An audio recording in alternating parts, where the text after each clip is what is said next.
Meal ಲೇಔಟ್ನಲ್ಲಿ ಅಕ್ರಮ ತೆರವು ಸಂದರ್ಭದಲ್ಲಿ ಮನೆ ಕಳೆದುಕೊಂಡವರಿಗೆ ಮನೆಯನ್ನ ನೀಡೋ ಪ್ರಾಮಿಸ್ ಅನ್ನ ಸರ್ಕಾರ ಮಾಡಿತ್ತು. ಗುರುವಾರದಿಂದಲೇ ಮನೆ ಹಂಚಿಕೆ ಪ್ರಕ್ರಿಯೆ ಅಂತ ಹೇಳಿ ಕೃಷ್ಣ ಬೈರೇಗೌಡರು ಆಶ್ವಾಸನೆ ನೀಡಿದ ಬೆನ್ನಲ್ಲೇ ಇವತ್ತು ಫೈನಲ್ ಆಗುತ್ತಾ? ಹಾಗಾದ್ರೆ ಯಾರೆಲ್ಲರೂ ಅರ್ಹರಿದ್ದಾರೆ, ಯಾರೆಲ್ಲರಿಗೆ ಫ್ಲಾಟ್ ಭಾಗ್ಯ ಸಿಗುತ್ತೆ ಅನ್ನೋ ಕುತೂಹಲ ಶುರುವಾಗಿದೆ. ಅರ್ಹರಿಗೆ ಗುರುವಾರದಿಂದಲೇ ಫ್ಲಾಟ್ ಹಂಚಿಕೆ ಅನ್ನೋ ಭರವಸೆಯನ್ನ ಕೃಷ್ಣ ಬೈರೇಗೌಡರು ನೀಡಿದ್ರು. ಹೀಗಾಗಿ ಮನೆ ಹಂಚಿಕೆ ಪ್ರಕ್ರಿಯೆ ಇದೀಗ ಚುರುಕುಗೊಂಡಿದೆ. ಫೈಲ್ ಹಿಡಿದು ಲೇಔಟ್ಗೆ ಕಂದಾಯ ಅಧಿಕಾರಿಗಳು ಆಗಮಿಸಿದ್ದಾರೆ.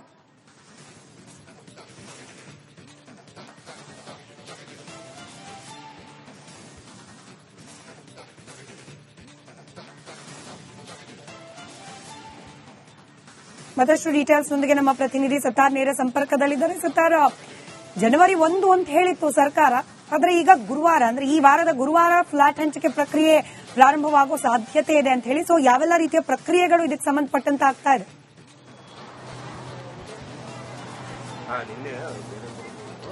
ಸ್ಮಿತಾ, ನಿನ್ನೆ ಕಂದಾಯ ಸಚಿವರು ಹಾಗೂ ವಸತಿ ಸಚಿವರ ನಡುವಿನ ಮೀಟಿಂಗ್ ಬೆನ್ನಲ್ಲೇ ಇದೀಗ ಫ್ಲಾಟ್ ಹಂಚಿಕೆ ಪ್ರಕ್ರಿಯೆ ಚುರುಕುಗೊಂಡಿದೆ. ನಿಮ್ಗೆ ಅದರ ದೃಶ್ಯವನ್ನು ತೋರಿಸ್ತಾ ಹೋಗ್ತೀನಿ. ಸದ್ಯ ನಾನು ಇರುವಂತದ್ದು ಕೋಗಿಲ್ ಲೇಔಟ್ನ ಫಕೀರ್ ಕಾಲೋನಿಯ ಎದುರುಗಡೆ ಇರುವಂತಹ ಒಂದು ಸರ್ಕಾರಿ ಶಾಲೆಯಲ್ಲಿ ಇದೀಗ ಅಧಿಕಾರಿಗಳು ಡಾಕ್ಯುಮೆಂಟ್ ಕಲೆ ಹಾಕುವಂತ ಒಂದು ಕೆಲಸವನ್ನು ಮಾಡಿದ್ದಾರೆ. ಇವತ್ತಿನ ಪ್ರಕ್ರಿಯೆ ಹೇಗಿರುತ್ತಂದ್ರೆ, ಈಗಾಗಲೇ ಸ್ಥಳದಲ್ಲಿ ಬೆಸ್ಕಾಂ ಅವರಿದ್ದಾರೆ, ಅಂದ್ರೆ ಯಾರಾದ್ರೂ ಕರೆಂಟ್ ಬಿಲ್ ಕಟ್ಟಿದ್ದಾರೆ ಅನ್ನೋದಕ್ಕೆ ಸಂಬಂಧಪಟ್ಟ ಹಾಗೆ ಡಾಕ್ಯುಮೆಂಟ್ ವೆರಿಫಿಕೇಶನ್ ಮಾಡಲು ಬೆಸ್ಕಾಂ ಅವರಿದ್ದಾರೆ, ಜೊತೆಗೆ ಕಂದಾಯ ಇಲಾಖೆ ಅಧಿಕಾರಿಗಳು ಇದ್ದಾರೆ, ಜೊತೆಗೆ ರಾಜೀವ್ ಗಾಂಧಿ ವಸತಿ ನಿಗಮದ ಅಧಿಕಾರಿಗಳಿದ್ದಾರೆ. ಇನ್ನು ಜಿಲ್ಲಾಡಳಿತದಿಂದಲೂ ಕೂಡ ಒಂದಿಷ್ಟು ಅಧಿಕಾರಿಗಳು ಡಾಕ್ಯುಮೆಂಟ್ ಅನ್ನು ವೆರಿಫೈ ಮಾಡ್ತಾ ಇದ್ದಾರೆ. ಜೊತೆಗೆ ಯಲಹಂಕ ತಹಶೀಲ್ದಾರ್ ಆಗಿರುವಂತಹ ಶ್ರೇಯಸ್ ಅವರು ಇದ್ದಾರೆ. ಇನ್ನು ಜಂಟಿ ಆಯುಕ್ತರಾಗಿರುವಂತಹ ಮೊಹಮ್ಮದ್ ಮೊಹೀನ್ ಅವರು ಕೂಡ ಇದ್ದಾರೆ. ಇಲ್ಲಿ ಪ್ರತಿಯೊಂದು ಡಾಕ್ಯುಮೆಂಟ್ ವೆರಿಫಿಕೇಶನ್ ಮಾಡುವಂತಹ ಒಂದು ಕೆಲಸ ಆಗ್ತಾ ಇದೆ. ಅದರಲ್ಲೂ ಕೂಡ ಪ್ರಮುಖವಾಗಿ ಯಾರೆಲ್ಲ ಕಳೆದ 5 ವರ್ಷಗಳಿಂದ ಇಲ್ಲಿ ವಾಸವಿದ್ದಾರೆ ಅನ್ನೋದಕ್ಕೆ ಸಂಬಂಧಪಟ್ಟ ಹಾಗೆ ಅವರ ಹತ್ರ ಡಾಕ್ಯುಮೆಂಟ್ ಇದೆ, ಅದನ್ನು ವೆರಿಫೈ ಮಾಡುವಂತಹ ಕೆಲಸ ಮಾಡ್ತಾ ಇದ್ದಾರೆ. ಅಂತವ್ರನ್ನ ಮಾತ್ರ ಪರಿಗಣಿಸುವಂತಹ ಸಾಧ್ಯತೆ ಇದೆ. ಕೆಲವೊಂದಿಷ್ಟು ನಾವು 20 ವರ್ಷಗಳಿಂದ ವಾಸವಿದ್ದಾರೆ, 30 ವರ್ಷಗಳಿಂದ ವಾಸವಿದ್ದಾರೆ ಅನ್ನೋ ಸ್ಟೇಟ್ಮೆಂಟ್ ಕೊಟ್ಟಿದ್ರು ಕೂಡ ಅಂತವರ ಡಾಕ್ಯುಮೆಂಟ್ ಏನಿದೆ ಅದನ್ನು ವೆರಿಫೈ ಮಾಡುವಂತ ಕೆಲಸ ಮಾಡ್ತಾ ಇದ್ದಾರೆ. ಯಾರ ಹತ್ರ ವೋಟರ್ ಐಡಿ ಆಗಿರಬಹುದು, ಆಧಾರ್ ಕಾರ್ಡ್ ಆಗಿರಬಹುದು, ಪಾನ್ ಕಾರ್ಡ್ ಆಗಿರಬಹುದು, ರೇಷನ್ ಕಾರ್ಡ್ ಆಗಿರಬಹುದು, ಅಥವಾ ತಾತ್ಕಾಲಿಕವಾಗಿರುವಂತಹ ಆದೇಶ ಪತ್ರ ಏನಿದೆ, ಯಾರು 5 ವರ್ಷದಿಂದ ಇಲ್ಲಿ ವಾಸವಾಗಿದ್ದಾರೆ, ಈ ಫಕೀರ್ ಕಾಲೋನಿ ಆಗಿರಬಹುದು, ಇದರ ಸುತ್ತಮುತ್ತ ಯಾರು 5 ವರ್ಷದಿಂದ ವಾಸವಾಗಿದ್ದಾರೆ, ಅದಕ್ಕೆ ಜೊತೆಗೆ ಅದಕ್ಕೆ ಸಂಬಂಧಪಟ್ಟ ಯಾರ ಹತ್ರ ಡಾಕ್ಯುಮೆಂಟ್ ಇದೆ ಅಂತವ್ರನ್ನ ಮಾತ್ರ ಪರಿಗಣಿಸಲು ಈಗಾಗಲೇ ವಸತಿ ಇಲಾಖೆ ಜೊತೆಗೆ ರಾಜೀವ್ ಗಾಂಧಿ ಇಲಾಖೆ ಆಗಿರಬಹುದು, ನಿನ್ನೆ ಕೃಷ್ಣ ಬೈರೇಗೌಡರು ಇದೇ ಮಾಹಿತಿಯನ್ನು ನೀಡಿದ್ರು.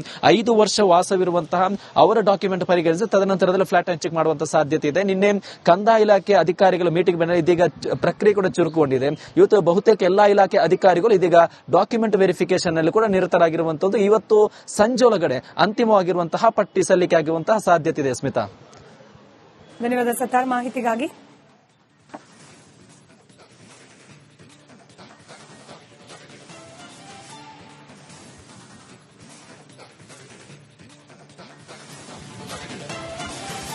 ಮೀಲು ಲೇಔಟ್ನಲ್ಲಿ ಅಕ್ರಮ ತೆರವು ಸಂದರ್ಭದಲ್ಲಿ ಮನೆ ಕಳೆದುಕೊಂಡವರಿಗೆ ಮನೆಯನ್ನ ನೀಡೋ ಪ್ರಾಮಿಸ್ ಅನ್ನ ಸರ್ಕಾರ ಮಾಡಿತ್ತು. ಗುರುವಾರದಿಂದಲೇ ಮನೆ ಹಂಚಿಕೆ ಪ್ರಕ್ರಿಯೆ ಅಂತ ಹೇಳಿ ಕೃಷ್ಣ ಬೈರೇಗೌಡರು ಆಶ್ವಾಸನೆ ನೀಡಿದ ಬೆನ್ನಲ್ಲೇ ಇವತ್ತು ಫೈನಲ್ ಆಗುತ್ತಾ? ಹಾಗಾದ್ರೆ ಯಾರೆಲ್ಲರೂ ಅರ್ಹರಿದ್ದಾರೆ, ಯಾರೆಲ್ಲರಿಗೆ ಫ್ಲಾಟ್ ಭಾಗ್ಯ ಸಿಗುತ್ತೆ ಅನ್ನೋ ಕುತೂಹಲ ಶುರುವಾಗಿದೆ.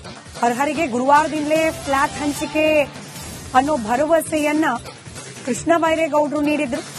ಹೀಗಾಗಿ ಮನೆ ಹಂಚಿಕೆ ಪ್ರಕ್ರಿಯೆ ಇದೀಗ ಚುರುಕುಗೊಂಡಿದೆ. ಫೈಲ್ ಹಿಡಿದು ಲೇಔಟ್ಗೆ ಕಂದಾಯ ಅಧಿಕಾರಿಗಳು ಆಗಮಿಸಿದ್ದಾರೆ.